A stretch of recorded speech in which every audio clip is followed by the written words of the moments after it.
انہوں نے اپنی بیٹی جناب سارہ کا نکاح کر دیا. کچھ آگے بڑھے تو ایک ظالم بادشاہ سے ٹکرائے. اس نے ایک شہزادی ایک بادشاہ کی بیٹی قید کی ہوئی تھی, جناب ہاجرہ نام تھا. ان کو قید سے چھڑا کے ساتھ لائے. حضرت لوط علیہ السلام بھی ساتھ. یہ 4 لوگوں کا قافلہ چلا. فلسطین میں جا کے پڑاؤ ڈالا, گھر بار چھوڑا, تبلیغ شروع ہوئی. حضرت ابراہیم کے گھر میں 2 خواتین ہیں, ایک آپ کی بیوی ہیں, ایک حضرت ہاجرہ ہے. اولاد کوئی نہیں. بڑا میوہ ہے میٹھا. گھر وہی آباد ہوتا ہے جس میں بچے روتے ہیں. گھر ہوتا ہی وہ ہے جس میں بچوں کی چنچناہٹ ہوتی ہے, بھن بھناہٹ ہوتی ہے. حضرت ابراہیم نے ایک بچہ روتے ہوئے دیکھا تو آنکھوں میں آنسو آئے. کہنے لگے ربی حب لی من الصالحین, یا اللہ مجھے بھی نیک اولاد عطا کر دے. حضرت سارہ نے سن لیا. کہنے لگی ابراہیم شاید میرے بطن سے تو آپ کو نصیب نہیں, ہاجرہ سے نکاح کر لو. جناب ہاجرہ سے نکاح ہوا. اللہ تو بڑا بے نیاز ہے. رب کریم نے حضرت اسماعیل جیسا خوبصورت بیٹا عطا فرمایا. بیٹا کالا سیاہ بھی ہو تو سینے کی ٹھنڈک ہوتا ہے, پر یہ تو وہ بیٹا ہے جس کی پیشانی میں نور محمدی چمکتا ہے صلی اللہ علیہ وسلم. حضرت سیدنا اسماعیل علیہ اتنے خوبصورت. اب جس بیوی کے ہاں بیٹا تھا, بیٹھنا اٹھنا بھی زیادہ اس کے پاس, آنا جانا بھی اس کے پاس, توجہ ادھر ہو گئی. جناب سارہ رشک کرنے لگی. ایک دن کہنے لگی اسے چھوڑ آ جنگل میں, وادی غیر ذی زرع, مکے کے پاس. بھائی ایک بیٹا عالم دین بنا لو. کہنے لگا روٹی کہاں سے کھائے گا؟ تیرے 5 بیٹے ہیں, کو حافظ قرآن بنا, کہتے روٹی کہاں سے کھائے گا؟ وہ بچہ بھی کہتا ہے میں کہاں سے کھاؤں گا. حضرت ابراہیم علیہ السلام تو چند مہینے کا بچہ چھوڑ آئے, تو کہاں سے روٹی کھائی حضرت اسماعیل نے؟ کہاں سے کھائی ان کی اماں نے روٹی؟ بھوکے مر جاتے ہیں یہ سارے. میں بڑی ذمہ داری سے کہا کرتا ہوں کہ جتنی خوبصورت روٹی اللہ کریم دین کے خادموں کو عطا کرتا ہے شاید کسی اور کے نصیب ہوتی ہو, لیکن ہم لوگ توجہ ہی نہیں کر رہے. ہمارا ذوق ہی نہیں بن رہا. ہم یہ محنت ہی نہیں کر رہے کہ قوم کو مستند علماء کی ضرورت ہے. علاقوں کے علاقے خالی ہیں, ادھر ہمارا مزاج ہی نہیں بن رہا, توجہ ہی نہیں دین کی خاطر. اور پھر چلے بچے تو بعد کی بات ہے نا, جو ابھی خود جوان ہے وہ بھی یہ دعا. ایک صاحب مجھے کہنے لگے میں دعا مانگ رہا ہوں اللہ مجھے بیٹا دے تو میں اسے دین پہ لگاؤں گا. تو میں نے کہا آپ بھی بوڑھے نہیں ہوئے, آپ خود ہی لگ جائیں. بیٹا تو ابھی آئے گا تو لگے گا نا. تو آپ تو اس وقت ہے تو آپ تو پہلے لگے نا صاحب. 2 گھنٹے تو نکال کے آئے, دین سیکھنے کو کافی ہے. آپ اتنی لمبی سوچ رہے ہیں کہ بچہ آئے گا تو بڑا ہوگا تو وہ جائے گا تو دیکھی جائے گی. ابھی تو آپ ہیں تو آپ تو آؤ. حضرت ابراہیم نے بچہ وہاں چھوڑا. یہاں سے جو عمرہ کرنے لوگ جاتے ہیں نا, جو حج کرنے جاتے ہیں, ان کو پتا ہے کہ وہاں دنیا کی ہر نعمت ملتی ہے, پھر بھی ڈبل ٹرپل پیسے لوگ جیبوں میں ڈال کے جاتے ہیں. حضرت ابراہیم جب وہاں لے کے گئے تو کوئی انسان نہیں تھا, پانی کا قطرہ نہیں تھا. 2 کلو کھجوریں, ایک مشکیزہ. بیوی کو تھمایا. ہمارے گھر میں ہزاروں چیزیں پڑی ہیں, لیکن وہ جو توکل ہے نا وہ ختم ہو گیا ہے.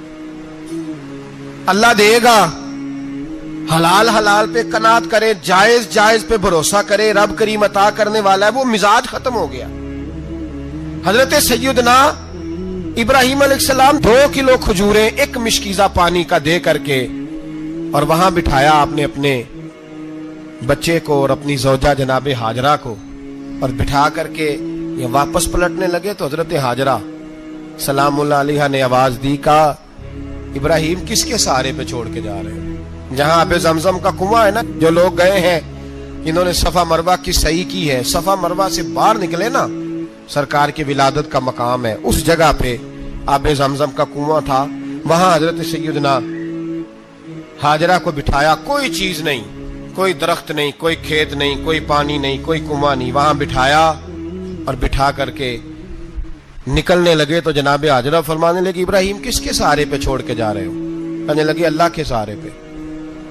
تو پاک باز بی بی نے ایک لفظ پوچھا, کہا ابراہیم یہ میرے رب کا حکم ہے, یہ میرے, بس جن کا عقیدہ توحید مضبوط ہو ان کے لیے ایک جملہ کافی ہوتا ہے, یہ میرے اللہ کا حکم ہے. تو جناب ابراہیم علیہ السلام فرمانے لگے ہاجرہ ہاں رب کا حکم ہے. جب یہ لفظ کہے تو چاہیے تھا نا حضرت ابراہیم تسلی دیتے, تو بی بی صاحبہ تسلی دینے لگی. عرض کرنے لگی ابراہیم اگر اللہ کا حکم ہے تو پھر آپ ہماری فکر نہ کرنا. اگر یہ رب کا حکم ہے تو پھر ہماری فکر نہ کرنا. جس رب نے ہمیں یہاں تک پہنچایا ہے وہ ہمیں کبھی بھی ضائع نہیں فرمائے گا. پھر فکر نہ کرنا. حضرت ابراہیم آ گئے, بات آپ نے سنی ہوئی ہے, اشارہ کرنا مقصود ہے. 13 سال میں چلے مان بھی لیا جائے بعض روایات کی روشنی میں کہ آتے جاتے بھی رہے, لیکن مکمل دیکھ بھال اپنے بچے کی پرورش میں پورا حضرت ابراہیم علیہ السلام کا کردار, سارا کردار ماں کا تھا. میں جب خواتین کے بارے میں کوئی بات کرتا ہوں تو میں آپ کو اکثر کہتا ہوں کہ یہ صرف بیوی کے لیے حکم نہیں ہوتا, یہ ٹریننگ بیٹی کو دینی ہے اور بہن کو دینی ہے. یہ تربیت کریں اپنے گھر میں. میں تجربے کی روشنی میں یہ بات عرض کیا کرتا ہوں کہ بھائی بچے باپ کے فرما بردار اس وقت ہوتے ہیں جب اماں انہیں باپ کا فرما بردار کرتی ہے, اور بچے باپ کے نافرمان بھی تب ہوتے ہیں جب اماں انہیں باپ کا. میں نے اپنے کانوں سے سنا ایک دفعہ ایک بچہ اپنے باپ سے کہہ رہا ہے آپ نے تو ساری زندگی باہر گزار دی, پیسے کمانا کون سا مشکل کام ہے, دکھ سکھ تو سارے اماں نے برداشت کیے, سکولوں میں وہ جاتی تھی, فلانا کام وہ کرتی تھی, فلانا کام. اب یہ سوچ اس کی ذاتی تو نہیں, یہ اس کو دی گئی ہے.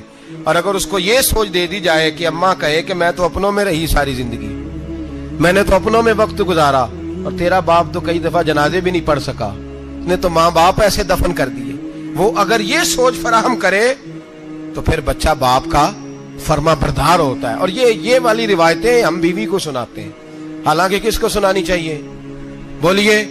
بہن اور بیٹی کو. بہن اور بیٹی کو سنائیں یہ باتیں, ان کو سمجھائیں تاکہ آگے جا کے وہ جو گھر ترتیب دے وہ گھر بڑا عمدہ اور نکھرا ہوا ہو. حضرت سیدنا ابراہیم 13 سال کے بعد آئے, چونکہ گھر میں اللہ تبارک و تعالیٰ کی دوستی کا چرچا تھا, اللہ تبارک و تعالیٰ کی محبوبیت کا غلبہ تھا. 13 سال کے بعد فلما بالغ معہ سعیا, بیٹا جب اتنا بڑا ہوا کہ سال چلنے لگا تو حضرت ابراہیم نے اپنے بیٹے کو بلا کے کہا بیٹا مجھے خواب آئی ہے, میں تجھے ذبح کر رہا ہوں, تیری کیا رضا ہے؟ تو حضرت اسماعیل کہنے لگے یا ابت افعل ما تؤمر, ابا جی اللہ جیسے حکم دیتا ہے میرے ساتھ ویسے ہی کریں, جیسے اللہ حکم دیتا ہے ویسے ہی بولیے ویسے ہی کریں. حضرت حاجرہ کو کہا کہ ایک دوست نے دعوت کی ہے تو وہاں جا رہے ہیں, بی بی مطمئن ہے, تفصیلات کی ضرورت نہیں, ختم بات, اعتبار ہے, مطمئن ہو گئی. شیطان پیچھے سے آیا اماں کے پاس, ذرا تھوڑی دیر کے لیے تصور جمائیے, یہاں تو پڑوسن آ کے کوئی بات بتا دیتی ہے خاوند کے بارے میں تو کئی مہینے جھگڑا جاری رہتا ہے, پڑوسن محلے دار. شیطان نے آ کے بتایا لفظ کیا ہے, کہا حاجرہ تمہیں پتا ہے کہاں جا رہے, کہا دوست کی دعوت میں. تو کہنے لگے دوست کون ہے؟ رب کریم. اور ابراہیم کا خیال ہے کہ اس رب نے مجھے حکم دیا ہے کہ میں ذبح کروں. تو حضرت حاجرہ کہنے لگی کبھی باپ بھی بیٹے ذبح کرتے ہیں؟ تو شیطان کہنے لگا ان کا خیال ہے کہ ان کے رب نے حکم دیا ہے. جناب حاجرہ فرمانے لگی اگر رب نے حکم دیا تو پھر تو مجھے شیطان لگتا ہے, تو مجھے شیطان لگتا ہے. کا کیا مطلب؟ فرمانے لگی اگر رب کریم کا حکم ہے تو میرے پاس ایک اسماعیل ہے, اگر 1000 بھی ہوتے میں سارے اللہ کے راستے میں پیش کر دے دیتی. مالک کا ہی تو ہے سارا کچھ, اسی کا ہے, اس میں لیت اللہ کی کیا گنجائش. حضرت سیدنا ابراہیم علیہ السلام نے بیٹے کے حلق پہ چھری رکھ بھی دی اور چھری چلا بھی دی, رکھ بھی دی, اور وہ تو اللہ کریم نے فرمایا یا ابراہیم قد صدقت الرؤیا, ابراہیم تو نے خواب سچا کر دکھایا, وہ قیامت تک تیرا نام رہے گا. حضرت ابراہیم نے وطن بھی دیا, جان بھی دی, بیٹا بھی, اللہ کریم نے دمبے دیے, فرمایا یہ فدیہ ہے. اب یہ قربانی قیامت تک حضرت ابراہیم کے طریقے کے مطابق جاری ہے. حضرت ابراہیم بہت بڑے مہمان نواز تھے, بہت بڑے. آپ جب مصر میں قیام تھا تو بڑے بڑے لمبے چوڑے لنگر پکتے تھے, لوگ آیا جایا کرتے تھے, بڑا تفصیل کے ساتھ کھانا ہوتا تھا. مہمان نوازی آپ کی خاص صفت مبارکہ ہے. ہمارے ہاں بھی مہمان نوازی ہوتی ہے امیروں کی, بلکہ اب تو مہمان نوازی اس طرح کی ہے کہ کل تیری میرے پاس دعوت ہے اور پرسوں میری تیرے پاس ہے. وہی امیروں میں وہ چکر رہتا ہے, پارٹیاں دوست ایک دوسرے کو ڈالتے ہیں, تیری طرف پارٹی تیری طرف. اور اسی انداز میں اب یہ عید آئے گی نا, ٹکا پارٹیاں ہوں گی جگہ جگہ, اور لوگ سوال پوچھنے لگے ابھی سے, کہتے ہیں قربانی کا کتنا گوشت گھر رکھنا جائز ہے, قربانی کا کتنا گوشت گھر رکھنا جائز ہے؟ سارا ہی جی. اس لیے فریزر لے لے, فریج سے نہیں کام چلے گا. سارا ہی جہاز گھر رکھنا سارا ہی جائز ہے، رکھ لیں۔ او خدا کے بندے، قربانی وہ بندہ دیتا ہے جو سارا سال ہی گوشت کھاتا ہے، صحیح کہہ رہا ہوں؟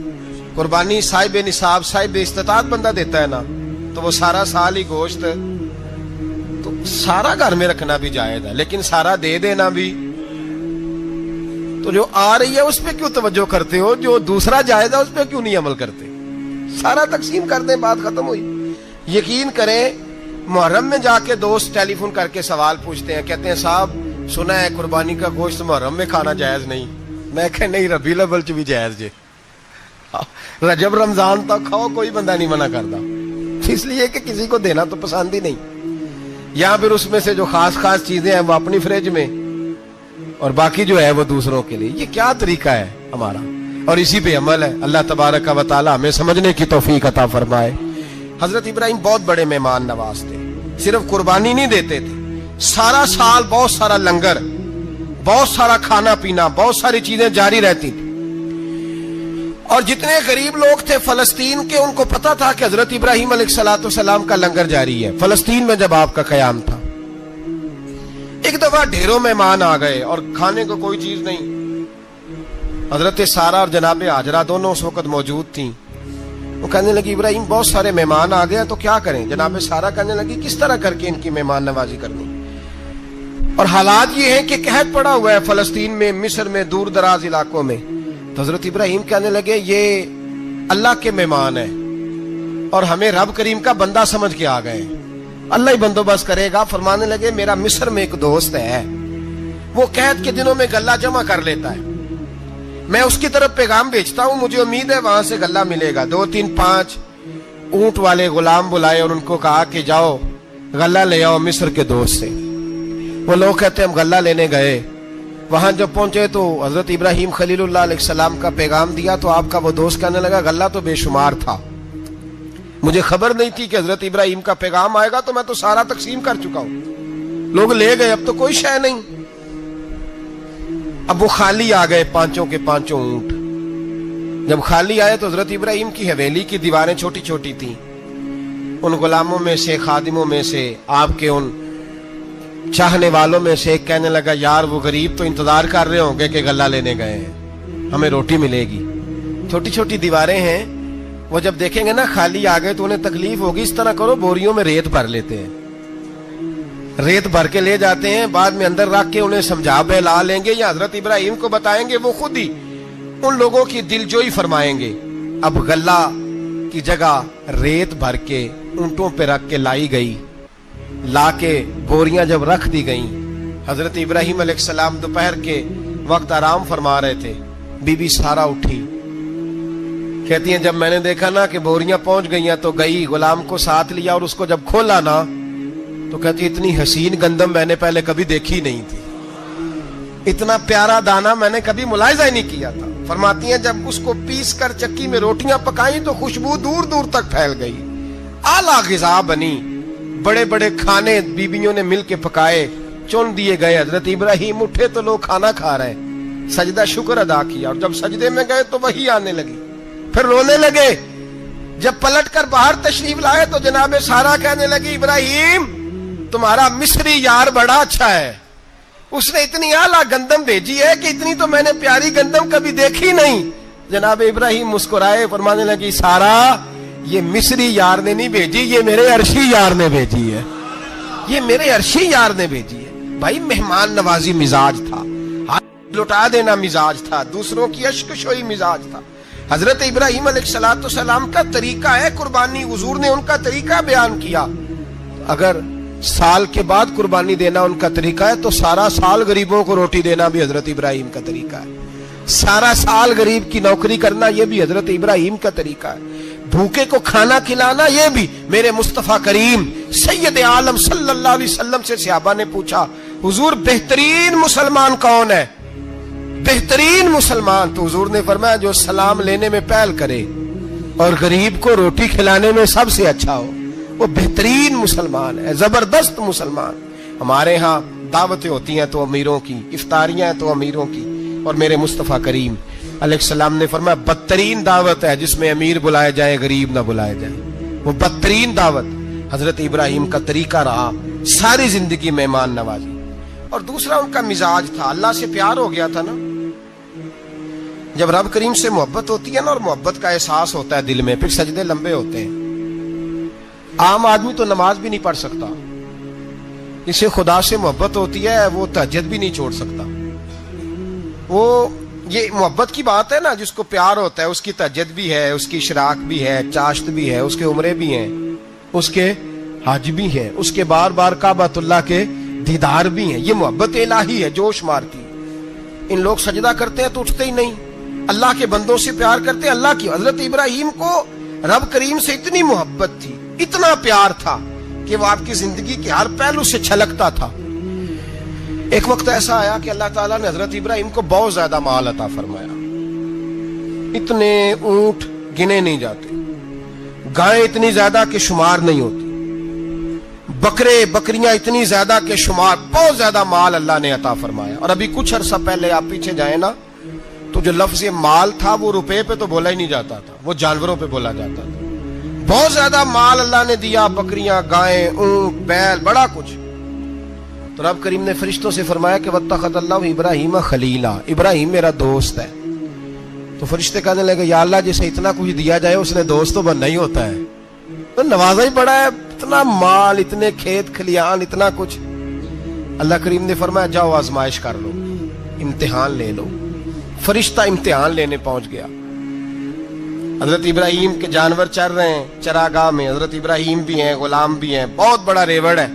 آپ تشریف فرمائیں. ایک فرشتہ آیا تو کھیت میں چھپ کے بیٹھ گیا اور بلند آواز سے کہنے لگا سبحان اللہ والحمد للہ ولا الہ الا اللہ واللہ. یہ تسبیح بڑی پسند ہے, محبوب نے ان کی فضیلت بیان کی. اب وہ حضرت سیدنا ابراہیم علیہ السلام کھڑے تھے تو وہ کھیت میں بیٹھ کے تسبیح پڑھنے لگا سبحان اللہ والحمد للہ ولا الہ الا اللہ. حضرت ابراہیم کہنے لگے یہ میرے رب کا نام کون لے رہا ہے, بڑی اس کی میٹھی آواز ہے, بڑی کون ہے. ڈھونڈنے لگے, گھومتے گھومتے اس کے پاس چلے گئے, فرشتہ انسانی شکل میں. تو میرے رب کا ذکر کر رہا تھا؟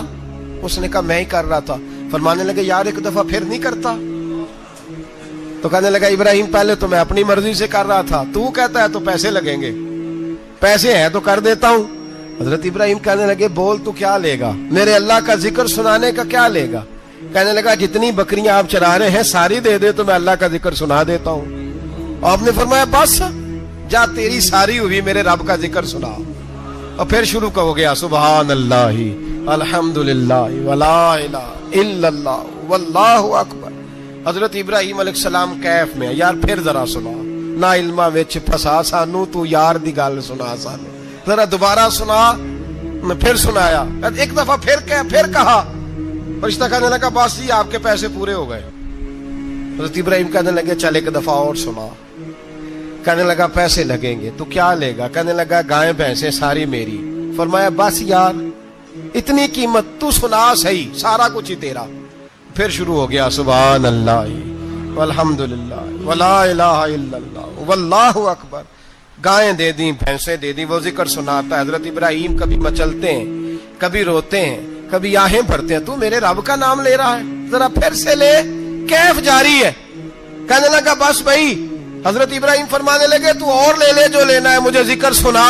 اس نے کہا ابراہیم بکریاں میں لے چکا, گائے بھینسیں میں لے چکا, اونٹ رہ گئے, سارے لے لوں گا پھر ذکر سناؤں گا. فرمایا جا تیرا ہوا تو ذکر سناتا رہ, میں دیتا ہوں. دے دیا, کچھ دیر ذکر کیا تو اب خاموش ہو گیا. حضرت ابراہیم خلیل اللہ علیہ السلام فرمانے لگے ذکر سنا. کہنے لگا ابراہیم اب تیرے پاس دینے کو کیا ہے, ہر چیز تو میں لے چکا.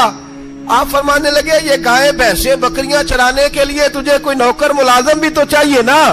تو اس طرح کر, مجھے رکھ لے, میں روٹی نہیں مانگوں گا, کھانا نہیں مانگوں گا, تو اللہ کا ذکر سناتا رہنا, میں تیرے جانوروں کی نوکری کرتا رہوں گا. حضرت ابراہیم علیہ السلام نے جب یہ کہا نا, فرشتے کی آنکھوں میں آنسو آ گئے. تر دامنی پہ شیخ ہماری نہ جائیے, ہم دامن نچوڑ دیں تو فرشتے وضو کریں. فرشتہ رو پڑا اور کہنے لگا ابراہیم مجھے سینے سے لگاؤ, آپ واقعی اس قابل ہے کہ اللہ آپ کو اپنا دوست بنائے, واقعی اس قابل ہے کہ رب آپ کو اپنا. حضرت ابراہیم علیہ السلام کا خدا سے محبت کرنے کا نرالا انداز. اور میرے بھائی یہی محبت انہیں میرے مصطفیٰ سے بھی تھی۔ ایک نبی گھر بنا رہا ہے، دوسرا بنوا رہا ہے۔ حضرت اسماعیل علیہ السلام پتھر اٹھا اٹھا کے لا رہے ہیں، جناب ابراہیم بنا رہے ہیں۔ جب خانہ کعبہ بن گیا تو کہنے لگے ربنا وابعث فیہم رسولا، اے اللہ اب اسے بسانے کے لیے اپنا آخری رسول بھی عطا فرما۔ نبی پاک فرماتے ہیں میں دعا ہوں حضرت ابراہیم کی۔ یہ قربانی حضرت ابراہیم کا طریقہ ہے۔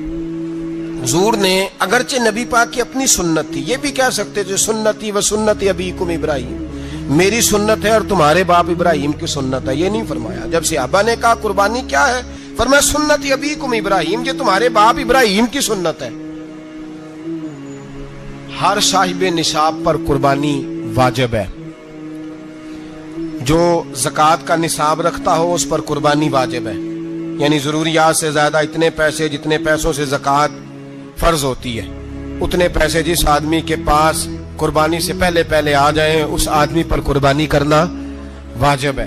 بکرا، چھترا، دمبا 1 سال کا یا دمبا 6 مہینے کا ہو پر اتنا بڑا محسوس ہوتا ہو کہ لگے کہ 1 سال کا ہے، اس کی قربانی ہو سکتی ہے۔ جانور میں کوئی عیب نہیں ہونا چاہیے، اتنا کمزور نہ ہو کہ ذبح جہاں اسے کرنا ہے وہاں وہ چل کے جا نہ سکے، اتنا کمزور جانور نہ ہو، اس کے اندر بظاہر کوئی اتنا بڑا نقص نہ پایا جاتا ہو، کانا نہ ہو، لنگڑا نہ ہو، کوئی اس کی ہاتھ نہ کٹے ہوئے ہوں، ایسا نقص جو واضح ہو۔ بکرا 1 سال کا، گائیں اور بھینس یہ 2 سال کی، اونٹ 5 سال کا۔ اب اس میں یہ ہے کہ ہمارے بہت سارے دوست چونکہ ہم دیہاتی لوگ ہیں تو پوچھتے ہیں کہ دوندا نہیں ہے تو چوگا نہیں ہے، تو یہ ہماری پنجابی کی اصطلاحات ہیں، پنجابی کی۔ شریعت اسلامیہ نے سال بتائے ہیں، یہ تو ہم نے اپنی آسانی کے لیے، یا دیہاتوں میں جو ماحول تھا اس طرح کا جانور لیں، خوبصورت جانور لیں۔ جو نصاب ہے وہ بھی میں نے آپ کو بتایا، لیکن ایک اور پہلو بھی ہے۔ نبی پاک صلی اللہ علیہ وسلم پہ زکوٰۃ کبھی فرض نہیں ہوئی، کبھی حضور پہ زکوٰۃ فرض نہیں ہوئی۔ نبی پاک صلی اللہ علیہ وسلم کے پاس اتنا سرمایہ کبھی اکٹھا ہوا ہی نہیں کہ زکوٰۃ فرض ہو، لیکن نبی پاک کے صحابہ فرماتے ہیں کہ مدینے کے 10 سالوں میں اللہ کے رسول نے ہر سال قربانی فرمائی ہے، ہر سال قربانی دی۔ اور جس سال حضور حج کرنے گئے اس سال اللہ کے نبی نے 63 اونٹ ذبح فرمائے، اور حضور صلی اللہ علیہ وسلم جب اونٹ ذبح کرنے لگتے نا تو صحابہ کہتے ہیں اونٹ خود دوڑ کے حضور کے سامنے آ کے لیٹ جاتا، اور نبی پاک اسے ذبح کرتے اور فرماتے ہیں ایک دوسرے کو دھکے دیتے اونٹ کے، پہلے میں نے جانا ہے ذبح ہونے کے لیے، پہلے میں نے، انہیں پتا تھا کہ جو مصطفیٰ کے ہاتھوں ذبح ہوگا وہ تو دائمی زندگی پا جائے گا، یہاں بھی وہاں بھی زندہ۔ 63 اونٹ ذبح کیے۔ ایک اونٹ میں کتنی قربانیاں ہوتی ہیں؟ 7۔ اب 63 کو 7 سے ضرب دو گے تو کتنی بنے گی؟ اور پھر نبی پاک صلی اللہ علیہ وسلم نے 10 سال مدینہ منورہ میں قربانی دی، ہر سال۔ اب وہ 63 اونٹ، ایک اونٹ میں 7 قربانیاں، ہر سال یہاں قربانی۔ اور مولا علی شیر خدا فرماتے ہیں نبی پاک 2 قربانیاں دیتے۔ میں نے کہا حضور 2 جانور ذبح کر رہے ہیں آپ، تو حضور نے فرمایا ایک میری طرف سے، ایک میری امت کی طرف سے، غریبوں کی طرف سے۔ اور حضرت علی کو حضور نے وصیت فرمائی تو 2 دیا کرے گا۔ یا رسول اللہ صلی اللہ علیہ وسلم میں غلام ہوں، خادم ہوں۔ حضور نے فرمایا علی ایک تو نے اپنی دینی ہے، ایک میری طرف سے دینی ہے۔ 2 قربانیاں۔ مولا علی نے بھی ساری زندگی 2 قربانیاں دی۔ حضرت علی بھی مال کے نصاب نہیں تھے، اپنا مکان ہی نہیں تھا، کوئی کاروبار نہیں تھا، کئی دن فاقے رہتے تھے، پر قربانیاں کتنی دیتے تھے؟ 2۔ ہمارے پاس ویسے اگر سسرال میں، میکے میں، کزنوں میں کچھ شادی ہو جائے تو 50-60 ہزار کا خرچہ برابر ہے، وہ پکا ہے۔ اور قربانی کی باری غریب ہو گئے، سارے غریب ہو گئے، کہتے نہیں یہاں مشکل ہے۔ او خدا کے بندے، اللہ کے ساتھ تجارت کر، اس کے رستے میں 1 دے گا، رب تجھے 70 گنا اضافہ کے ساتھ عطا فرمائے گا۔ قربانی مال کے نصاب پہ ہے۔ کوشش کیا کریں کہ اللہ کے رستے میں جب دینا ہو پھر لیت اللہ سے بچیں، خوبصورت جانور لائیں۔ جن کو اللہ نے توفیق دی ہے ان کے لیے نصیحت ہے، جن کو اللہ نے توفیق دی۔ میں نے اپنے حضرت صاحب کو دیکھا ہے، وہ کہتے تھے کئی جانور اللہ نے بڑا نوازا ہے، کہتے ایک میرا ہے، ایک میرے ماں کا، ایک میرے باپ کا ہے، ایک میرے فلاں استاد صاحب کا، ایک میرے پیر صاحب کا ہے۔ یہ جانور غوث اعظم جیلانی کا نام کا دے رہا ہوں۔ اور پھر ایک بڑا خوبصورت جانور بندھا ہوتا اور حضرت خود ان کو چارہ ڈال رہے ہوتے، تو حضور یہ کیا ہے؟ فرمانے لگے یہ میں رسول اللہ کے نام پہ قربان کروں گا، یہ نبی پاک کے نام پر قربان کیا جائے گا۔ جن کو اللہ نے حیثیت دی ہے، وہ کوشش کریں اپنے محبوب کی طرف سے بھی قربانی کریں، نبی پاک کے نام کی قربانی دے، خوبصورت سا جانور پیارا، پھر اس کی خدمت ہو، پھر اس کی قربانی دی جائے اور نبی پاک کے نام پر قربانی دی جائے۔ حضور نے خود وصیت فرمائی حضرت ابو بکر صدیق کو، قربانی بڑا حسین عمل ہے، اور میرے نبی پاک صلی اللہ علیہ وسلم نے ناراضگی بھی فرمائی، ذرا خوگر حمد سے تھوڑا سا گلا بھی سن لے۔ میرے حبیب نے فرمایا جو طاقت کے باوجود قربانی نہ کرے وہ ہماری عیدگاہ میں عید کی نماز پڑھنے نہ آئے، وہ نہ آئے۔ اور یا رسول اللہ جو کرے گا، فرمایا قربانی کے جانور کا خون کا قطرہ بعد میں زمین پہ گرے گا، اللہ اس کے سارے گناہ پہلے معاف فرما دے گا، اللہ اس کے سارے گناہوں کو بخشے گا۔ قربانی کریں، خوبصورت انداز میں کریں، اللہ کی رضا کے لیے۔ بزرگوں نے لکھا ہے 3 حصے کرو گوشت کے، ایک گھر میں رکھو، ایک رشتہ داروں میں بانٹو، پڑوسیوں میں بانٹو، اور تیسرا فقط غریبوں کو دو۔ لیکن میں اکثر یہ سوچتا ہوں کہ ہمارے ہاں قربانی کرتا ہی وہ ہے جن کے گھر میں ہر جمعرات کو چھوٹا گوشت پکتا ہے، اور جن کے گھر میں ہفتے میں 3 دفعہ مرغی کا گوشت پکتا ہے، وہی تو قربانی دینے کے قابل ہوتے ہیں۔ تو وہ بھی اگر قربانی کے بکرے میں سے بھی تیسرا رکھنا چاہیں تو اجازت تو ہے، میں نے کہا سارا رکھنے کی بھی اجازت ہے، لیکن اگر آپ مہربانی کریں، کوشش کریں کہ یار ہم تو سارا سال ہی کھاتے ہیں، اور ہمارے ہاں جو گوشت تقسیم ہوتا ہے نا وہ بھی باری لگی ہوئی ہے، ادھر سے پلیٹ آئی تھی گوشت کی تو ادھر سے بھر کے چلی گئی، بھئی اس نے کی ہے، اس کو بار بار گوشت دینے کا کیا مطلب ہے؟ آپ یہ دیکھیں عزیزوں میں، رشتہ داروں میں، اور میں اگر تھوڑا سا آپ کی توجہ کرانے میں کامیاب ہو جاؤں تو سفید پوش لوگوں کو دیکھیں، کچھ سفید پوش ہیں، سفید پوش جن کے اوپر قرضے ہیں، بیماریوں نے جکڑ لیا ہے، گھر میں بڑے بڑے سخت مریض آ گئے ہیں، سفید پوش پہلے دیا کرتے تھے۔ آپ ان سے پوچھتے ہیں صاحب قربانی، تو بات کو ٹالتے ہیں، وہ کہتے ہیں سوچ رہا ہوں کوئی حصہ ڈال جائے، پردہ پوشی کرتے ہیں، کہتے ہیں کہیں حصہ رکھا ہوا ہے، پردہ پوش۔ اکثر وہ لوگ قربانی نہیں دے پاتے، اکثر دیا کرتے تھے اب نہیں دے پا رہے، کیوں؟ اس لیے کہ مشکلات ایسی آ گئیں۔ ان لوگوں کا خیال کریں، ان کے گھروں تک گوشت پہنچا کے آئیں، ان پر توجہ کریں۔ وہ سفید پوش آدمی کبھی ذکر نہیں کرے گا، کچھ تو ایسے ہیں جو خود پہنچ جاتے ہیں کہ ہمیں گوشت دیا جائے، لیکن کچھ سفید پوش ہیں لا یسألون الناس الحافا، اللہ فرماتے ہیں کچھ لوگ لپٹ لپٹ کے سوال نہیں کرتے، سفید پوشی کا بھرم رکھتے ہیں، کا مزاج نہیں۔ ان کی طرف دیکھیں، اپنے رشتہ داروں کو دیکھیں، خاص کر ان رشتہ داروں کو دیکھیں جن کا آپ کو پتہ ہے کہ غریب ہیں، مجبور ہیں، ان کے گھروں میں گوشت بھیجیں۔ غریب بیٹیوں، غریب بہنوں کا خیال کریں، اس طرف متوجہ ہوں، ان کے ساتھ اس نے سلوک کریں، اس طرف آپ لوگ خیال کریں۔ اللہ ہمیں سمجھنے کی توفیق عطا فرمائے۔